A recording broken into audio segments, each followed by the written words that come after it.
Welcome everyone to this explainer. Today, we're going to take a sweeping, cinematic view of our planet. I want you to just picture the Earth from space for a second. A beautiful blue marble floating in the dark. What you're actually looking at is a massive global engine. It's a billion-year-old water cycle. The mechanics and dynamics of the global hydrosphere. We're going to look really closely at how this giant system works, and more importantly, what it means for each and every one of us down here on the ground. It has been raining for thousands of years, yet less than 1% of this water is useful to us. Let that sink in for a moment. All those vast, deep oceans you see on a map, all those heavy storm clouds. Only a tiny, tiny fraction is actually available for you, me, and literally all living beings to survive on. Okay, let's dive right into this and see how it all connects. We'll start big with the vast global hydrosphere, move into the math of water, look at water moving upward, then water returning to Earth, and finally, we'll explore that 1% reality. Part 1. The vast global hydrosphere. To really understand this, we first have to look at the sheer, mind-boggling scale of the hydrosphere. The hydrosphere is simply the perpetual, never-ending movement of water through different environments and states. I want you to imagine a continuous, three-dimensional exchange of water moving between the deep oceans, the solid land, the open atmosphere, and the entire biosphere of living organisms. It's constantly flowing, constantly shifting between liquid water, solid ice, and gaseous vapor. And you know, this isn't a new process. Billions of years ago, this cyclical resource system began, serving as the fundamental support system for all life on Earth. Thousands of years ago, the continuous, familiar rain patterns we know today were firmly established. And present day, this exact same system provides us with something absolutely incredible: indefinite renewability. The water you drink today is literally the exact same water that has been cycling through this system for billions of years. It can be used and reused indefinitely. Let's move along and see how this builds. Part 2. The math of water. So, zooming in from the global map, we find that the dynamics of the hydrological cycle are actually perfectly balanced. We can express this balance using three simple variables. First, we have RF, which stands for rainfall. This includes all types of precipitation falling from the sky. Second, we have RO, which stands for runoff. This is the water that physically flows over the land surface after it falls. And finally, we have ET, which stands for evapotranspiration. Take a moment to just process these three variables: RF, RO, ET. Now, what's really interesting about this is our final variable, evapotranspiration. I know, it's a big word, but it simply means a combined process. It combines physical heat with biology. Water evaporates from physical surfaces, like warm lakes and soils. But it also transpires biologically. Mentally zoom all the way down into a single tiny green leaf on a tree. That leaf is constantly losing water, releasing biological moisture directly into the air. Together, they make evapotranspiration. Because of these three variables, we get a universal law. RF equals RO plus ET. Rainfall equals runoff plus evapotranspiration. The water coming in is always perfectly balanced by the water moving out and moving up. This crystal clear equation is the absolute foundation of our world's water supply. Which brings us to part 3, water moving upward. There is a very strict cause and effect relationship in how water moves upward into the atmosphere. Look at step 1, evaporation. Because the sun's warmth heats liquid water on the land and in the oceans, a steady stream of water turns into a gas, or vapor, and rises. Step 2, transportation. Because of powerful upper air circulation and surface breezes, this moisture gathers into clouds and physically travels, migrating from oceanic regions directly over our land masses. And step 3, condensation. Because these traveling clouds reach specific, cooler conditions in the atmosphere, the vapor is forced to change back into liquid form. It forms tiny droplets, setting the exact stage for what happens next. Part 4. Water returning to Earth. Now let's transition our view from those sweeping global cloud maps high up in the sky all the way back down to the soil beneath our feet to explore how the cycle completes itself. And this brilliantly illustrates the undeniable power of gravity. Step 1 is precipitation. Gravity pulls those condensed liquid droplets right out of the clouds, returning them to the Earth's surface as rain or snow. Step 2 is runoff. Gravity forces this newly fallen water to flow across the land, seeking out lower ground to form streams, lakes, and eventually oceans. And step 3 is groundwater. Gravity pulls water downward, infiltrating deep into the subsurface of the dirt and rock. The cycle is whole.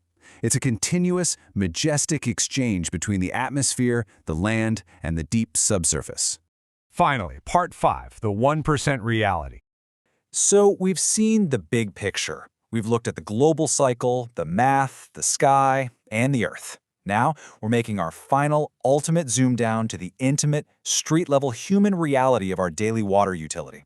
So the crucial point is, 99.1% of the water volume on this planet is completely non-useful to us. It's locked in salt oceans or deep ice. Only 0.9%, less than 1%, is the narrow sliver of water we actually have for all human necessities, for drinking, for farming, for surviving. This is an incredibly delicate balance. Let's summarize what we've learned today.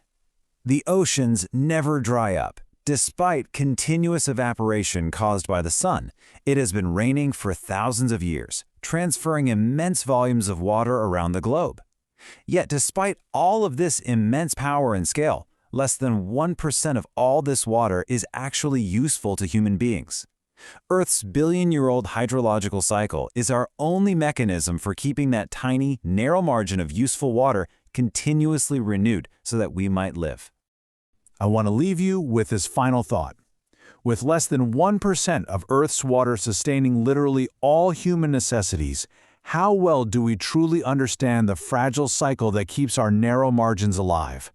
Every drop of water you use today is part of this grand, ancient design. Thank you for joining me for this explainer. Keep learning, keep asking questions, and I'll see you next time.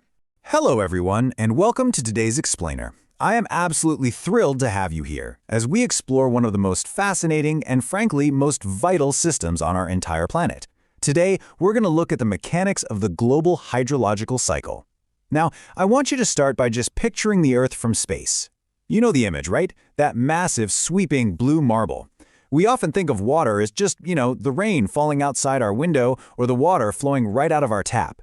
But the Earth's interconnected water cycle is actually this incredibly complex, global-scale system of circulation. It's a continuous, endless movement of water between the vast oceans, the sweeping atmosphere, and our terrestrial environments. And as we'll see today, it is definitely not just one simple loop, but a highly sophisticated network of subcycles. So here's our syllabus for today's journey. We'll be starting from the sweeping global oceans and working our way all the way down to the hidden water beneath our streets. We'll cover 1. Earth's massive water disparity. 2. The freshwater illusion. 3. Sky to earth, precipitation. 4. Surface runoff in rivers. And finally, 5. The hidden groundwater reservoir. Let's get right to it. Section 1. Earth's massive water disparity. Okay, let's dive into this by looking at the absolute largest scale possible, the total distribution of water across our entire planet. So here is the reality of that sweeping blue marble we just pictured. The vast, vast majority of Earth's water, we're talking exactly 97.2169%, is completely saline. It's saltwater, stored away in the massive oceans that absolutely dominate our global map.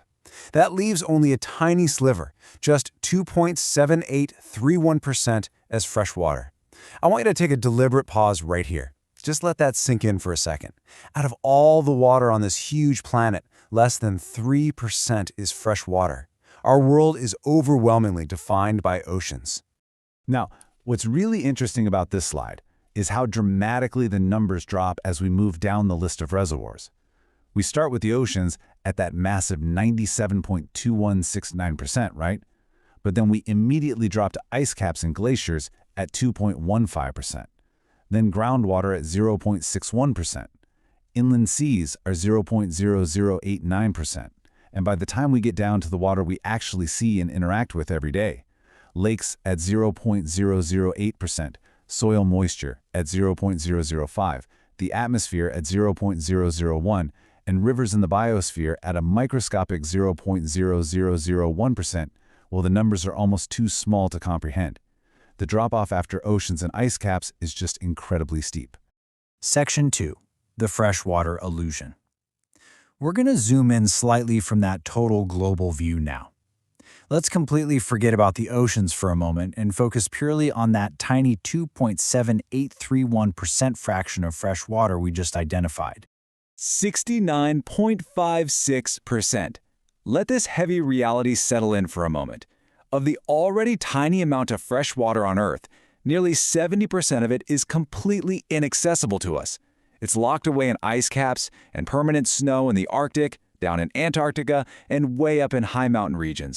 So the crucial point here is understanding the cause and effect of this specific distribution. Because nearly 70% of our fresh water is frozen solid in ice, and another 30.1% exists deep underground as fresh groundwater, almost none of our fresh water is actually on the surface. Take a look at that remaining sliver. It's just 0.34%. The fresh water we actually see, the lakes, the rivers, the rain falling outside, is literally a fraction of a fraction. The illusion is that fresh water is abundant and all around us. But the absolute reality is that it's overwhelmingly frozen or hidden completely subterranean. Section 3. Sky to Earth. Precipitation. Now, let's pull our camera back up into the atmosphere.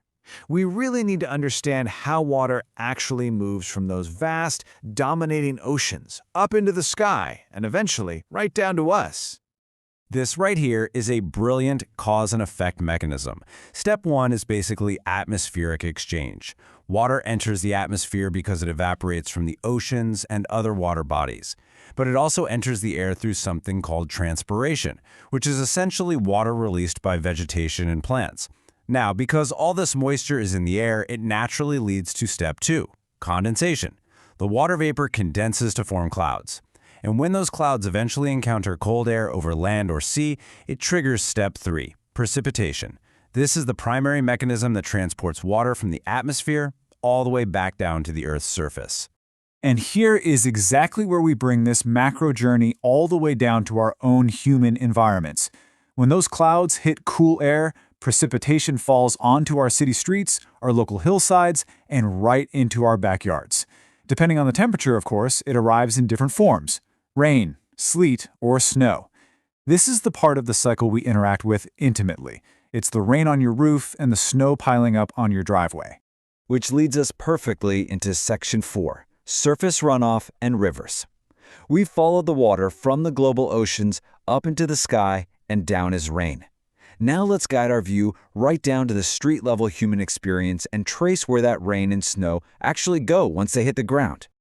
I want to speak very slowly here so you can truly visualize this street-level reality.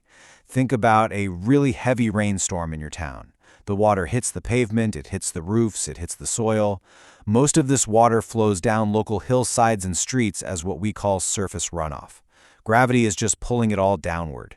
It rushes through gutters, down streams, and through valleys, eventually entering our rivers. And those rivers essentially act as massive conveyor belts, carrying all that runoff all the way back to the oceans to completely restart the entire global cycle.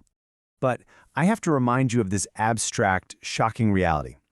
0.0001%. Take a deep pause here.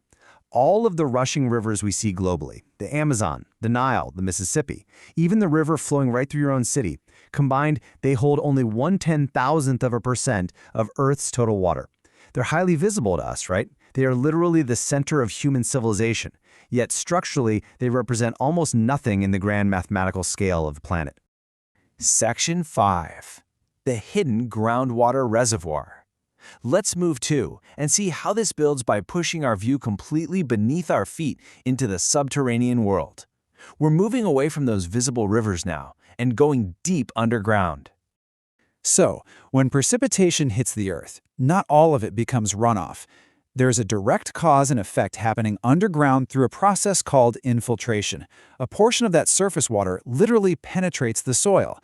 As it soaks deep down into the earth, it charges our groundwater reserves and contributes to the soil moisture. Do you remember that 30.1% fresh water reserve we discussed earlier? It is constantly being gradually recharged by this surface water soaking into the dirt right under our neighborhoods. It's incredibly important to carefully contrast these two dynamics. On one hand, you have surface runoff. It's fast-moving, it's highly visible, and it's rapidly driven by gravity down hills and into those rivers. On the other hand, you have groundwater flow. This subsurface reservoir is entirely hidden from our daily view, and more importantly, its movement is agonizingly slow compared to the water rushing on the surface. It creeps through rock and soil, moving gradually as subsurface outflow, eventually making its very long, unseen journey toward the oceans. And this brilliantly illustrates the unique physical mechanics of our planet. While almost all water is pulled downward by gravity, groundwater can sometimes behave very differently. Under very specific pressure circumstances within the Earth, this slow subterranean flow can actually be forced to push back up to the surface. We call these artesian wells. They totally defy the standard downward trajectory of gravity-fed runoff, providing a really fascinating exception to the rule and serving as a vital source of water for many communities. So we've journeyed from the vast, salty oceans way up into the clouds, down to our city streets, and deep into the slow-moving subterranean Earth. The global hydrological cycle is this magnificent, delicate machine. But it leaves us with a heavy realization. Given that over 99% of Earth's total water is saline, frozen in ice caps, or hidden deep underground, we are completely dependent on a microscopic fraction of accessible fresh water for our very survival. So I leave you with this final provocative thought to ponder. Understanding the extreme fragility and rarity of this resource, how will we choose to value and protect it? Thank you so much for joining me on this explainer, everyone. Stay curious and keep looking closely at the amazing world around you. Welcome, students and lifelong learners, to today's explainer. We are embarking on a truly fascinating journey today, taking a macro to micro perspective of our Earth's hydrosphere. We're going to start all the way out in space, taking in this sweeping cosmic view of our vibrant blue planet. And then we'll slowly descend, scaling all the way down to the very intimate, fragile reality of the water you and I drink every single day. So here's our roadmap for today's lesson. First, we'll look at the massive scale of the 5 major oceans. Then, we'll clarify some geography in oceans versus seas. Next, we'll dive beneath the surface in mapping the ocean floor. And finally, we'll arrive right at the street-level human experience with the freshwater reality. Let's jump into our first section and get started. Section 1. The 5 major oceans. Okay, let's literally dive right into this. Imagine, if you will, looking at a stunning 3-dimensional visual of our globe. But not the globe as we know it today. Picture a massive, ancient, unified body of water that completely covers the Earth's surface in one vast, unbroken blue expanse. You see, this brings us to the historical origin of our hydrosphere. This single, ancient super-ocean was known as Panthalassa. It's the massive primordial body of water from which all of our current major oceans eventually evolved. It's kind of like a giant puzzle before the pieces were pulled apart. Understanding Panthalassa really sets up the incredible, immense scale of the water that dominates our planet's surface even today. But for centuries, the depths of these waters remained a complete mystery to humanity. Formal study of this hidden world didn't truly begin until the British Challenger expedition, and what they discovered fundamentally changed our understanding of the planet. They found that the ocean floor is not just some flat, featureless bottom. It is just as complex, just as dramatic, and just as varied as the land we walk on. So how did that ancient superocean divide into the world we recognize today? Let's picture a glowing, interconnected map of our modern societies. At rank number 1, we have the immense Pacific Ocean, acting as a vast boundary separating Asia and Oceania from the Americas. Number 2 is the Atlantic Ocean, separating the Americas from Europe and Africa. Third is the Indian Ocean, washing upon southern Asia and separating Africa from Australia. Fourth is the Southern or Antarctic Ocean. That one encircles Antarctica as a freezing extension of the Pacific, Atlantic, and Indian Oceans. And finally, the Arctic Ocean in the north, washing upon North America and Eurasia. Section 2. Oceans versus seas. Now that we've mapped out the massive, global scale of these waters, we need to transition down just a bit. Let's focus our lens on some specific geographic definitions that dictate how we as human beings interact with these waters. We hear these terms used interchangeably all the time in everyday conversation, right? But geographically, they're actually very different. So the crucial point is this. Oceans are the primary water bodies. They constitute the first-order relief features of the Earth, basically the massive, fundamental basins holding the bulk of our planet's water. Seas, on the other hand, are strictly defined as bodies of saline water that are either partially or fully enclosed by land. Think of seas as the more protected, localized pockets of salt water hugging our coastlines, which is exactly where much of early human navigation began.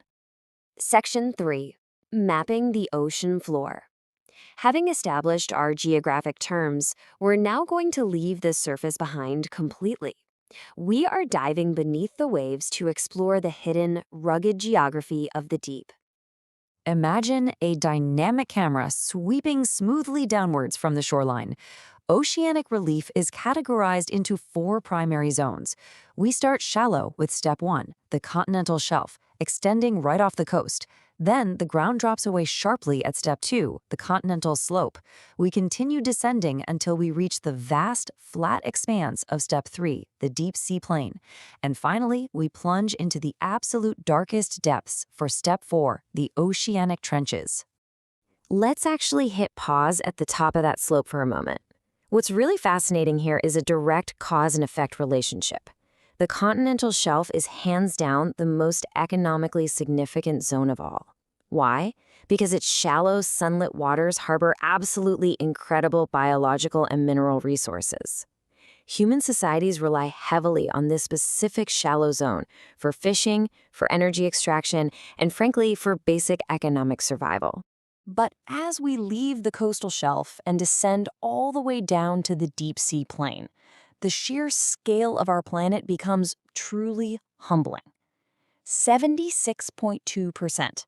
Let that abstract number really sink in for a second. The deep sea plain makes up an astonishing 76.2% of the entire ocean floor. The vast majority of our planet's solid surface is completely submerged in pitch-black, freezing water, miles and miles away from the warmth of the sun. And what about the deepest parts, the trenches? You might logically assume they're located in the dead center of these massive ocean basins, but they aren't. The deepest points, like the famous Mariana Trench, typically sit right near the continental margins, at the very edges. And this brilliantly illustrates a key scientific reality. These deep edge trenches provide us with the critical data we need to study plate tectonics. They show us exactly where the Earth's massive crustal plates are actively colliding and sinking. Section 4. The freshwater reality. We've explored the cosmic superoceans, the hidden abyssal plains, and the crushing trenches. Now we're going to shift our tone and our perspective entirely. We are going to zoom rapidly up from the massive, salty deep sea plains and arrive at the intimate, street-level reality of the freshwater that you and I rely on every single day. Take a look at this breakdown. Notice that massive, overwhelming slice taking up almost the entire circle? That is 99.66% of all freshwater on Earth. It's locked away in ice caps, glaciers, or deep underground, completely unavailable to us. And that tiny, fragile sliver, that's 0.34%. That incredibly small fraction represents literally all the accessible freshwater in our lakes, our reservoirs, and our river systems combined. As our source briefing clearly states, despite this small percentage, these sources are vital for terrestrial ecosystems and human needs. Let's ground this abstract science into our lived human reality for a minute. That tiny fraction of a percent? That's the local river that irrigates the crops of a farmer in a distant valley. It's the reservoir providing clean drinking water to millions of families in a bustling metropolis. Every single terrestrial plant, every land animal, and every diverse human community on Earth relies entirely on that incredibly fragile 0.34% for their very survival. We have traveled from the vast ancient waters of Panthalsa all the way down to the microscopic reality of our daily drinking water, which leaves us with a vital, deeply human question to ponder as we close today's lesson. Knowing the massive, dominating scale of our oceans, how will we choose to protect the fragile 0.34% of fresh water that sustains all human life? Thank you so much for joining me on this incredible macro to micro explainer today. Keep questioning, keep learning, and I'll see you next time. Welcome to This Explainer. I am absolutely thrilled to be your guide today as we embark on a truly fascinating journey. We're going to leave the dry land behind and begin a slow, highly detailed descent into the ocean's depths. We'll travel from a grand macro view of our blue planet all the way down into the most intimate, extreme microenvironments hidden in the dark. So, let's dive right into this. Here is our literal dive plan for today. We'll start with number 1, the ancient superocean. Then we'll step off the shore for number 2, exploring the continental shelf. From there, it's number 3, down the continental slope, leveling out at number 4, the vast deep sea plain, and finally, dropping into number 5, the deepest oceanic trenches. Section 1. The ancient superocean. Now, before we look at what's beneath the waves today, we really need to understand the sweeping geological history of our planet. Let's pull back and look at Earth from a grand, macro perspective. Millions of years ago, the water bodies of our planet were not separated like they are today. They were combined into a single, massive superocean called Panthalassa. Just imagine the sheer scale of that single, unbroken body of water. For almost all of human history, what lay beneath those waves was a complete mystery. It wasn't until the 19th century that formal scientific investigation truly began. The British Challenger expedition launched the very first successful worldwide deep-sea mapping mission. This was an incredible human endeavor. You had brave crews spending years at sea, physically measuring the terrifying unknown by dropping weighted lines into the black water. And what they began to find completely changed our understanding of the Earth. You see, just like the land we walk on, the ocean floor is definitely not some flat, featureless bowl. It contains huge ridges, plateaus, canyons, and terraces. We divide this hidden landscape into 4 distinct zones based on their depth and topography. The vast deep-sea plain dominates, covering 76.2% of the basin. The continental slope makes up 15%. The continental shelf covers 7.6%. And the extreme oceanic trenches make up roughly 1.2%. Keep this massive proportional scale in your mind, because we're about to begin our physical descent through each and every one of these layers. Section 2. Exploring the continental shelf. We are moving from the global map down to the shallowest edge. This is the border zone where human civilization actually meets the sea. 200 meters. That is the depth where the continental shelf ends. Think about that for a moment. In the grand scheme of the ocean, 200 meters is incredibly shallow. Sunlight can actually penetrate these waters. Now, while it only occupies 7.6% of the ocean's total area, it can stretch incredibly far horizontally. The largest is the Siberian shelf in the Arctic Ocean, which reaches a staggering 1,500 kilometers in width before the ocean floor finally drops away. There is a direct cause and effect relationship between this shallow topography and human society. Because the continental shelf is shallow and sunlit, it's absolutely bursting with life. The sunlight causes marine plants to thrive, which in turn makes this the primary region for the world's fish wealth, feeding billions of people. Furthermore, because it's essentially a submerged extension of the continent, it's our primary source of offshore crude oil and natural gas. And functionally, this gentle, shallow zone is perfectly suitable for the construction of our seaports. This 7.6% of the ocean is the street-level reality that directly supports global human industry and survival. But, as you know, the shelf cannot go on forever. Section 3. Down the continental slope. It's time to leave those sunlit shallows behind. We are about to fall over the geological edge of the continents into a deeper, darker, and much more complex environment. Just look at this contrast. You're swimming along the continental shelf at a relatively gentle depth of 200 meters, and then suddenly the floor gives way. You are now on the continental slope, which violently plunges down to 3,000 meters deep. This steep, dramatic drop-off covers 15% of the ocean area. Scientifically speaking, this steep slope is the geological signifier that tells us we have reached the true, actual edge of the continental landmass. Everything beyond this is the true deep ocean. As we travel down this steep slope, the terrain is incredibly complex, marked by stunning features known as submarine canyons. These are massive, deep underwater valleys cut directly into the continental slope. But how did valleys get carved thousands of meters underwater? Well, again, we see a fascinating cause and effect. These canyons were primarily formed long ago by ancient surface rivers and massive glacial erosion. When sea levels were much lower during the ice ages, the raw power of moving ice and water carved these deep scars into the earth. Once sea levels rose, these majestic canyons were completely hidden beneath the ocean's surface, remaining as permanent testaments to the ancient power of surface water. Section 4. The vast deep sea plain. As we reach the bottom of the steep continental slope, the terrain suddenly levels out. We have arrived at the single largest environment on planet Earth. Spanning depths from 3,000 all the way down to 6,000 meters, we enter the abyssal plain. Just let the sheer scale of this sink in. Characterized by incredibly gentle slopes, this is literally the flattest and smoothest region on the entire planet. It is the dominant relief feature of our world, covering an astonishing 76.2% of the ocean basin. It is a vast, dark, quiet expanse that covers more of Earth's surface than all the continents combined. However, the abyssal plain isn't entirely featureless.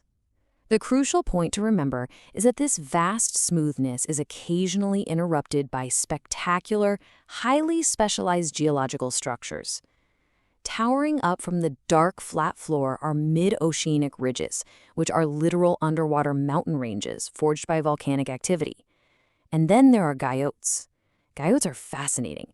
They are massive underwater mountains, but their peaks are completely flat-topped, having been eroded flat by surface waves before slowly sinking back into the depths. These giant structures stand like silent monuments out in the deep sea plain. Section 5. The deepest oceanic trenches. We've crossed the vast plains. Now it is time to prepare for our final plunge into the absolute deepest, most extreme microenvironments that exist on Earth. But before we look at the data, I want to ask you a quick question. Where do you think the deepest parts of the ocean actually are? Take a guess in your mind. If you're like most people, you probably pictured the exact middle of the ocean, as far away from land as possible, right? But contrary to that common assumption, oceanic deeps are generally located very close to the continents. These trenches are massive, narrow depressions that plunge to depths exceeding 6,000 meters. Because they occur right where massive tectonic plates collide and subduct, often right off the shores of landmasses, these trenches hold immense scientific value. They are absolutely vital for the study of tectonic plate movements. The deepest, most violent geological activity is happening right on the margins of the very continents we live on, dictating the shape of our world from the dark. To study and map these crushing depths, scientists use specific tools and terminology. When reading a map of the ocean floor, you're going to see isobaths. These are lines drawn on the map that join points on the seabed that are at equal vertical distances beneath the surface. You can think of them quite simply as depth contours. Just like the contour lines on a hiking map show you how steep a mountain is, isobaths show us the steep, terrifying drop-offs into the oceanic trenches. And using those specific measurements, here are the deepest explored points in our primary oceans. I really want you to hear these numbers and truly appreciate the distance. In the Indian Ocean, we have the Java Trench at 7,450 meters deep. In the Atlantic Ocean, the Puerto Rico or Naves Trench, plunging to 10,475 meters. And the absolute deepest point, the Challenger Deep in the Mariana Trench of the Pacific Ocean, reaching a mind-bending 11,022 meters beneath the surface. To put that into perspective, Mount Everest could easily be entirely submerged within the Mariana Trench, with over a mile of water to spare above its peak. We have traveled all the way from the bright, bustling continental shelf down to the most crushing, darkest depths of the Mariana Trench. But I want to leave you with this final provocative thought. To date, only 57 of these oceanic deeps have been formally explored, so ask yourself, with only 57 deeps mapped out of the vastness of our oceans, how much of our planet's final frontier still remains completely hidden in the dark? What incredible geological structures and tectonic secrets are still waiting down there to be discovered? Thank you so much for taking this deep dive with me today. Keep learning, keep questioning, and I will see you in the next explainer. Okay, here is our map for today's lesson.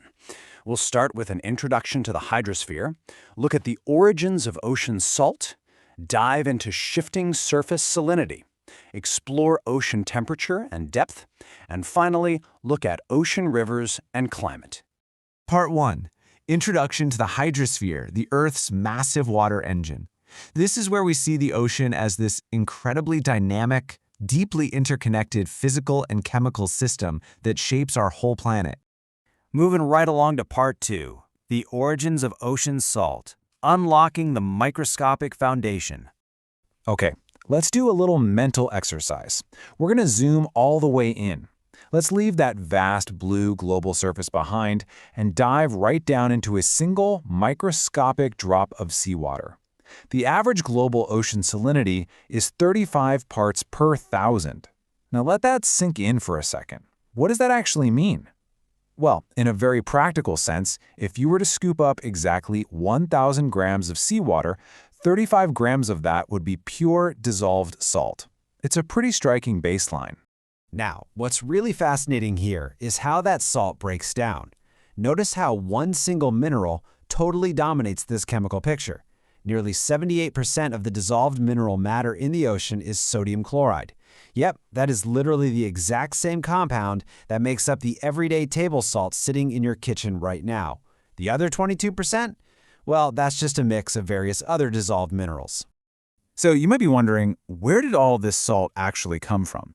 Well, it's a story of incredible patience. Millions of years ago, vast landlocked rocks contained all these minerals, and over millennia, global rainfall just slowly, methodically washed over the land. This rain created massive river systems that literally carved the salt out of those rocks and carried it straight to the sea. And guess what? Today, that ancient process is still happening, supplemented by undersea volcanoes just pumping minerals directly into the deep. And this leads us to a beautifully ironic reality.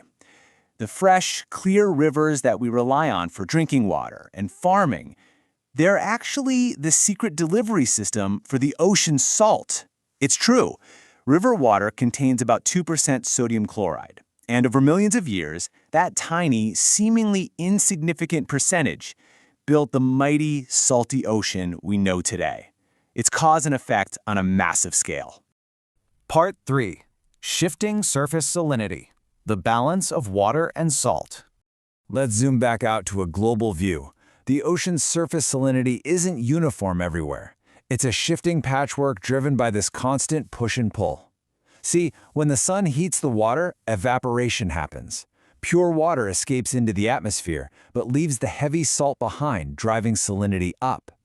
On the flip side, when massive rivers discharge into the ocean, or polar ice melts, all that fresh water dilutes the sea, driving salinity down.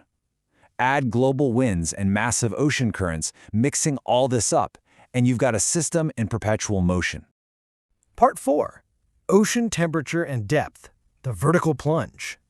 So, the ocean acts as our planet's massive temperature buffer. Just look at the stability here. Global ocean temperatures gently fluctuate between -2 and 29 degrees Celsius. Pretty consistent, right? Now, compare that to the land. Without the ocean there to absorb and distribute the sun's intense heat, the chaotic temperature swings we'd experience on our continents would be, well, violently extreme. It would be a totally different world. But here's the catch. That warmth is only skin deep. Look at this sharp, vertical plunge as we go down. Up at the sunlit surface, sure, the water's warm, but descend just 1 kilometer and the temperature sharply drops. Plunge deeper, past 5 kilometers down into the dark abyss, and the temperature just flatlines. It stabilizes globally at a near-freezing 2 degrees Celsius. It is a completely different world down there. And finally, Part 5. Ocean Rivers and Climate, the Planetary Engine and Human Impact. Scientists often refer to ocean currents as ocean rivers, and it's a great metaphor because these are the primary mechanisms moving all of the globe's water. Categorized by their temperature and their speed, these vast, unstoppable rivers are literally circulating life-giving heat and nutrients around the entire planet. And here is where this massive planetary engine dictates street-level human experience. Take El Niño and La Niña, for example. Just a slight thermal fluctuation thousands of miles away in the Pacific Ocean can trigger a massive atmospheric chain reaction. It literally dictates the strength of the vital monsoon rains in India. The success or failure of a farmer's crop relies entirely on the temperature of an ocean they might never even see in their lifetime. That is the true, awe-inspiring power of the hydrosphere. So, we've traveled all the way from global currents down to the salt in a single microscopic drop. But I want you to consider this. How might shifting global temperatures rewrite these ancient ocean rivers in our lifetime? If evaporation, ice melt, and temperature are what drive this massive water engine, altering those inputs changes the entire world. Something to think about. Thank you so much for joining me for this explainer. Keep asking questions and keep wondering about the world around you. Here is our roadmap for today. First, we'll map out ocean salinity across the globe. Second, we'll look at ocean temperatures and how they actually drive our climate. Third, we're going to track the massive rivers flowing right through the ocean. And finally, we'll bring it all down to the human level, examining the role of salt in human history. All right, let's dive right in. Section 1. Mapping Ocean Salinity. Now, to really understand the sweeping chemical makeup of the world's oceans, we have to learn a very specific geographic tool, and that is the isohaline. It's a line on a map joining points in the ocean that possess the exact same degree of salinity. I want you to visualize looking at the Earth from space right now. Picture these glowing, interconnected lines wrapping tightly around a 3D globe. These lines connect equal salt levels, showing us exactly how salinity shifts from region to region. It's just a brilliant way to make the invisible chemistry of the ocean totally visible to us. And you know, the sheer scale of difference across our planet is absolutely staggering. Down in Antarctica, the Don Juan Pond reaches an astonishing 440 parts per thousand of salinity. Just let that heavy number sink in for a moment. 440. Now compare that to your everyday drinking water, which contains just 1 part per thousand. Meanwhile, the global ocean average sits right around 35 parts per thousand. By looking at these numbers, we can clearly see how extreme our Earth can be, going from the densest, most salt-choked, isolated lakes all the way down to the fresh water that keeps us alive. Moving on to Section 2, Ocean Temperatures and Climate. We're shifting gears now from ocean chemistry to ocean physics. While the oceans definitely exhibit a lot less temperature variation than the land we walk on, it is absolutely crucial to understand this. Even tiny fluctuations in the ocean trigger massive global environmental shifts. Generally speaking, global ocean temperatures range from a freezing -2 degrees up to a warm 29 degrees Celsius, and this is driven by a few things: latitudes and seasonal changes, the sweeping force of prevailing winds and ocean currents, and the unequal distribution of land across our globe. These massive variables are all working together to heat and cool our planetary waters. But there are exceptions to that normal range, and this brilliantly illustrates the power of geography. 38 degrees Celsius. That is the highest recorded temperature in an inland sea, found in the Red Sea. Now you might be wondering, why is it so hot? Well, it's because that enclosed geography literally traps and concentrates the heat. It shows us exactly how the specific shape of the land directly dictates the temperature of the water trapped inside it. So we've looked across the surface, but let's see how this builds vertically. Let's descend into the abyss. Imagine the step-by-step vertical drop. In step 1, from the surface down to just 1 kilometer, we see a very steep fall in temperature. Imagine that rapid, freezing plunge into the dark. Then in step 2, from 1 to 5 kilometers deep, we experience a much more steady decline. And finally, in step 3, Below 5 kilometers, the temperature settles into a permanent freezing dark, remaining absolutely steady at just 2 degrees Celsius. Let's zoom back out again and look at how these temperatures create a massive global chain reaction. This is a perfect example of cause and effect. Step 1. We have temperature changes in the vast Pacific Ocean. You've probably heard of these, the famous El Niño and La Niña phenomena. Moving to step 2, those faraway changes in the Pacific directly impact the activeness of the southwest monsoon all the way over in India. Think about that. A temperature shift in one part of the world dictates whether farmers on a completely different continent will get the rain they desperately need. It's a beautifully connected global system. All right, Section 3, the rivers in the ocean. To really wrap your head around these massive systems, it's best to frame them simply as giant, unstoppable rivers flowing right through the middle of the sea. Ocean currents are the general movement of a mass of water in a defined direction over great distances. I want you to visualize enormous glowing currents of water migrating endlessly across our massive planetary maps, all driven by an invisible engine of temperature and wind. We classify these immense ocean rivers primarily by their temperature. Warm currents generally flow from the hot equator out towards the freezing poles. Conversely, cold currents flow from the icy poles back toward the equator. This constant global exchange is really the Earth's way of regulating itself. It's pushing excess heat away from the center and pulling cold water away from the edges to keep our whole planet perfectly balanced. We also classify these currents by their shear velocity. And this is quite simple but highly important. A stream refers to faster-moving water masses. These are essentially the rapid, high-speed highways of the ocean. A drift, on the other hand, refers to slower-moving water masses. But make no mistake, both streams and drifts are crucial. They carry nutrients, they shape climates, and historically, they guided human ships across the great unknown. And that brings us to our final section, salt in human history. This is where we execute our final macro to micro transition. We've looked at sweeping global maps and giant ocean rivers, but now we're bringing this right down to intimate human realities. Sodium chloride, common table salt. It has been a completely vital part of the human diet and historical trade. The exact same chemical compound that we mapped out swirling across global oceans at the very start of our lesson became the fundamental engine of human survival. Ancient empires literally built their wealth on trading it. Without this simple mineral harvested from the sea, early human civilizations simply could not have survived or preserved their food. But you know the significance of salt goes way beyond just diet and trade. It extends directly into human freedom. Mahatma Gandhi famously utilized salt as a medium of protest during the Dandi March. It was a massive civil disobedience movement. By marching all the way to the sea to harvest salt directly from the ocean, intentionally bypassing colonial taxes and laws, Gandhi and his followers turned the simplest ocean resource into a profound tool for liberty. Just like that, we've anchored our grand global geography to a deeply authentic, incredibly impactful human event.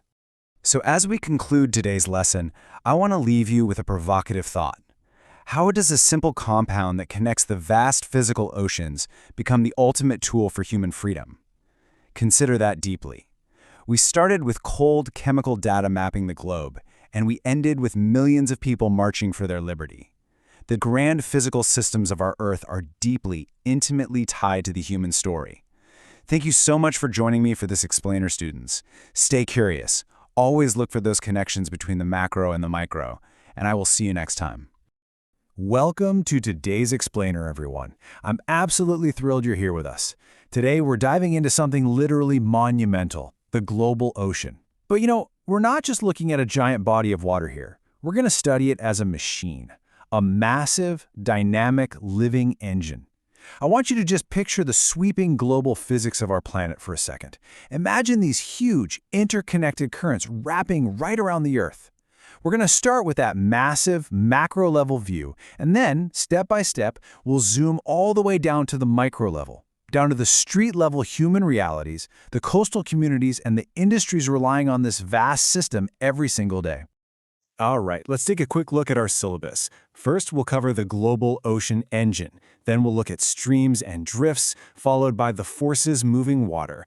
After that, it's sun, rain, and ice. Then we'll zoom into human survival and industry, and finally wrap up with a system under threat. Okay, let's jump right into Section 1, the global ocean engine, the heartbeat of our climate. So, I want you to visualize the Earth suspended in space. Now, just strip away the land masses in your mind. See nothing but the water. The global ocean system is this incredibly vast network of complex water movements and biological diversity. And the thing is, it is never still. It's constantly moving, and it actually acts as the primary engine for Earth's entire climate. Just let that sink in for a moment. The weather you feel, the temperature outside your window right now, all of it is governed by this colossal engine. It really is the literal heartbeat of our climate. Moving on to Section 2, streams and drifts, the pace of the waters. So, what actually dictates the pace of all this massive water? Well, interestingly enough, oceanic movement is broadly split into two very clear groups, and it's based entirely on velocity. On one side, we've got streams. Think of these as your speedy flows, like the rapid transit systems of the ocean. And on the flip side, we have drifts. These are the slow flows, the sluggish, sprawling movements that just kind of take their time creeping across the globe. It's a really simple distinction, but it's absolutely crucial for understanding the complex circulatory system of our planet. Next up is Section 3, the forces moving water, the physics of the spin. If the ocean is an engine, you might be wondering, what's the fuel? Let's start with a really foundational law of physics, centrifugal force. I'm going to break this down in very simple terms. Our Earth is constantly spinning, right? And because of this rotation, centrifugal force is created. Now, this force is much stronger at the equator, the middle of the Earth, than it is up at the poles. Because the Earth is spinning so incredibly fast, the water right at the equator is literally forced outwards and then pushed toward the polar regions. So the very revolution of our planet is physically pushing that water away from the center. Next, we've got the wind. I want you to consider this fascinating chain of events. Step 1, a massive wind blows at 50 miles per hour across the surface of the ocean. Step 2, through frictional gliding and wind stress, that wind actually begins to grip and pull the water, changing its direction. But here is the wild cause and effect relationship. Step 3, that massive 50-mile-per-hour wind creates a current that moves at roughly 0.75 miles per hour. It's a direct but very fractional relationship. It literally takes a massive amount of atmospheric force to move these heavy, sluggish waters even just a fraction of a mile an hour. All right, Section 4, sun, rain, and ice, climate modifiers. So, we've talked about the spin of the Earth and the wind, but you know what else is at play? Our local star. The sun directly manipulates the ocean surface too. Check out this number, 8 centimeters. The sun beats down on the equator, right, and it heats up the water. When water heats up, it undergoes thermal expansion. It physically takes up more space. Because of this intense solar heating, ocean levels near the equator are actually about 8 centimeters higher than they are in the middle latitudes. The ocean is literally not flat. The sun has created a physical slope, a very slight gradient, and gravity just takes over, causing the water to essentially flow down that resulting slope. And the sun isn't doing this all on its own. High rainfall in equatorial areas raises the local sea level even further. The equator gets a tremendous amount of rain, and this massive dump of precipitation just adds to that physical gradient we were just talking about. The water piles up, and it really has nowhere to go but away. This prompts all that water to move north and south, constantly pushing it away from the equator and toward the poles. Just to quickly wrap up the macro geophysical part of our lesson, we do have a few secondary regulating factors at play. We're looking at salinity variations, which just means how salty the water is, differences in water density, and the melting of ice. Now, while these aren't the main drivers like the Earth's spin or the sun, they are absolutely vital components that fine-tune this massive global machine. Moving into Section 5, human survival and industry, the ocean's harvest. Now, let's completely shift our perspective. We're going to zoom all the way in. We're leaving those glowing, massive maps of the globe, and we're coming down to Earth, down to the street level, down to the docks. We are looking at intimate human realities now. Coastal fishers holing in their nets, offshore oil workers stationed on giant rigs, and massive cargo ships connecting our continents. The absolute crucial point here is our total reliance on this system. The ocean provides essential food for billions of people. It provides minerals, it provides energy, it's the very foundation supporting industries that range from global trade and shipping all the way to offshore petroleum extraction. Our entire civilization, our modern human reality, is completely tethered to the harvest of this global ocean engine. And that brings us to Section 6, a system under threat, the cost of progress. We really must now address the modern human consequences that are impacting this delicate system. The facts presented in the source material are, well, they're pretty stark. These incredible ecosystems are currently under immense, very real pressure. And the twin culprits? The continuous accumulation of toxic waste and severe overexploitation, basically taking way more out of the ocean than it can naturally replenish. Just think about the weight of that for a second. The very engine that dictates our climate and feeds our industries is buckling under the heavy pressure of human progress. The executive summary of our source material actually offers this incredibly powerful warning. It notes that this pressure is, quote, threatening the biodiversity and resources that have sustained human development for centuries. We've built our entire global civilization on the back of this ocean system. For hundreds of years, it's been the silent partner in our development. And right now, that partnership is fundamentally threatened. So I want to leave you with the final question to ponder as we wrap up this explainer. If the ocean has sustained human development for centuries, what happens to civilization when its ecosystems finally collapse under pressure? It's a heavy concept, I know, but truly understanding the macro physics of our ocean is the very first step toward protecting the micro reality of our own survival. Thank you so much for learning with me today. Keep asking questions and keep exploring. Welcome, everyone. I am so glad you're here with me today for this explainer. Go ahead and get comfortable, because we're about to embark on a sweeping visual exploration of our home, planet Earth. Today, we're going to start by looking at the absolute biggest picture possible, the massive, glowing, interconnected global scale of our oceans. And from there, well, we're going to slowly zoom in. We'll trace how human civilization actually grew right alongside these waters before zooming in even further to the exact micro-level data of the fresh water you literally drink every single day. Finally, we'll land right at street level, taking a hard look at the intimate, real-world consequences our everyday actions have on these incredibly delicate systems. We've got a lot of fascinating ground to cover, so let's dive in. Here's our roadmap for today. First, the vast blue planet. Second, fueling our human civilization. Third, the freshwater illusion. And fourth, human impact and consequences. All right, part 1, the vast blue planet. A macro-level view. Let's start way out in space. I want you to visualize the Earth, just rotating slowly in the dark. It's this stunning, glowing sphere of deep blue. But before we can really understand our specific human relationship with water, we kind of have to wrap our heads around the sheer, incomprehensible scale of the oceans that absolutely dominate our planet. So what exactly is the ocean in a biological sense? Well, it's a massive collection of water bodies containing the absolute majority of all life on Earth. But here's the part that is just wild to think about. Much of that life remains entirely unidentified.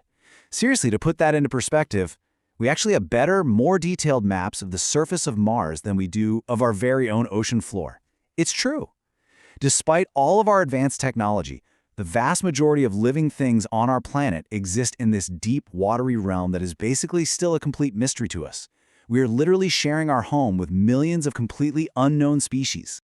Moving on to part 2, fueling our human civilization, economic contributions.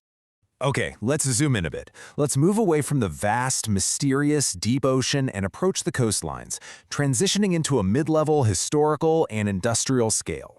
You see, throughout history, human civilizations didn't just casually look at the ocean, they fundamentally relied on it. Settlements were established on shores specifically to harvest what the sea offered and to facilitate trade and travel across these immense maritime routes. Just think systematically about how our infrastructure extracts exactly what it needs to survive. For food and livelihood, the oceans provide abundant resources like fish and, hey, even the salt for our dinner tables. For mineral extraction, we pull essential elements right from the sea, things like chlorine, fluorine, and iodine, which are absolutely crucial for modern medicine and sanitation. For industrial materials, we harvest massive amounts of sand and gravel just to mix the concrete needed to build our housing. We extract energy and fuel, and of course, we use the oceans for global trade. Basically, every single pillar of modern human society is entirely propped up by the ocean. Now let's focus a bit more closely on energy, because we face a totally crucial choice in our cause and effect relationship with the sea. One path is traditional offshore extraction. This means mining the ocean floor for finite resources like gems, pearls, and petroleum oils, kind of like the massive drilling operations over at Bombay High. In this scenario, we take, and eventually it just runs out. But the alternative approach, that's harnessing the immense renewable power of ocean waves for power generation. So it's a really clear choice between draining a finite resource versus moving with the natural, unending rhythm of the ocean to power our cities. Which brings us to part 3, the freshwater illusion, a microdata view. So we've looked at the global oceans and coastal industry. Now we're going to zoom all the way into a hyper-specific microdata breakdown of Earth's pure freshwater supply. I actually like to call this the freshwater illusion, because honestly, looking at a big blue globe can be incredibly deceiving. It is absolutely vital that we look at this reality with crystal clarity. While the oceans represent the vast, overwhelming majority of Earth's water, the availability of pure, accessible fresh water is shockingly limited. Out of 100% of all the pure fresh water on Earth, nearly 70% is completely locked away in ice caps, snow, and glaciers. Another 30%, well, that's trapped deep underground, which leaves just an incredibly tiny sliver for our surface water. So the absolutely crucial point here comes down to this number, 0.34%. Let that sink in for a second. 0.34%. I really want you to feel the weight of that number. Out of all the pure water on this giant blue planet, only 0.34% is actually accessible to us in our rivers, lakes, and reservoirs. That tiny fraction of a percent is what sustains literally all of our land-based agriculture, our drinking water, and honestly, our survival. It is incredibly fragile. And now, part 4, human impact and consequences, the street-level scale. We're shifting gears now to the street-level scale. We really need to examine the direct, on-the-ground consequences of our human resource demands on these incredibly fragile water systems. Because despite their critical importance, both the vast oceans and that tiny fraction of fresh water, our waters are increasingly subject to human-driven degradation, and it happens in a really clear step-by-step chain. Step 1, the exploitation of biodiversity. Step 2, global pollution and waste. And step 3, the ultimate alteration of natural cycles. Let's walk through exactly what this looks like in the real world. The first consequence is honestly a heartbreaking reality. Because of intensive fishing and exploitation, we are seeing the complete disappearance of large, magnificent marine species. Our actions have directly caused animals as majestic and critical to the ecosystem as whales to completely disappear from waters they once thrived in. When we over-extract for food and industry, the very top of the food chain collapses, and that entire beautiful web of marine life just breaks down. The second consequence is waste. And I want to speak very plainly here. The oceans have literally become a global dumping ground. They are filling to the brim with plastic and various super dangerous forms of toxic waste. And this isn't just some distant, abstract problem happening miles out at sea.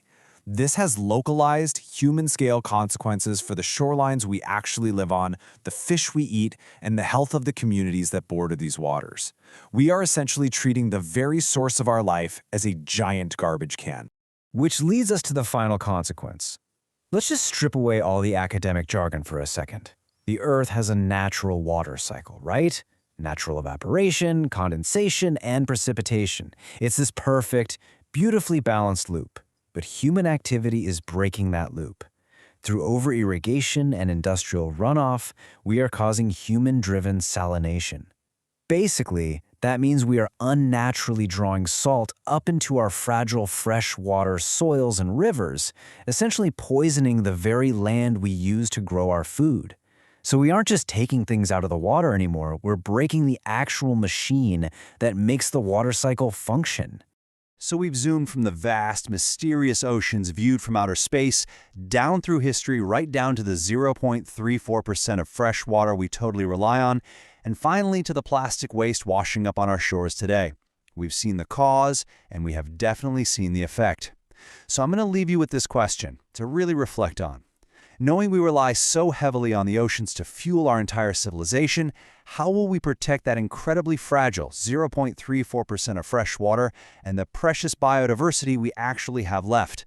Because the answer to that question will literally define the future of our blue planet. Thank you so much for joining me for this explainer, and I highly encourage you to keep learning, keep asking questions, and keep protecting our home.